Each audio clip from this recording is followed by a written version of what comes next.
Hey guys, today I'm going to tell you that what is this green dot in the upper right corner in Samsung Galaxy A17. If you're using A17 and you are having the green dot here, so here you can see that there's a green dot on my home screen, and when I scroll down my control center, it has become an icon or microphone. So let's see what is that. So basically it is the notification that any app is using your microphone. Just tap on it, and there you can see that microphone is being used by voice recorder. So if you are having any unknown app here, so you must have to tap on this to stop the permission. Here you will get your microphone.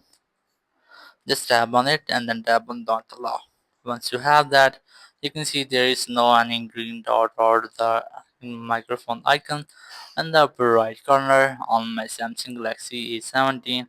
But if you are using any official app that this is microphone recorder, so you can use that app. So that's how you can easily manage your green dot in the upper right corner on Samsung Galaxy A17. Thank you very much for watching the video. Until next video, bye bye.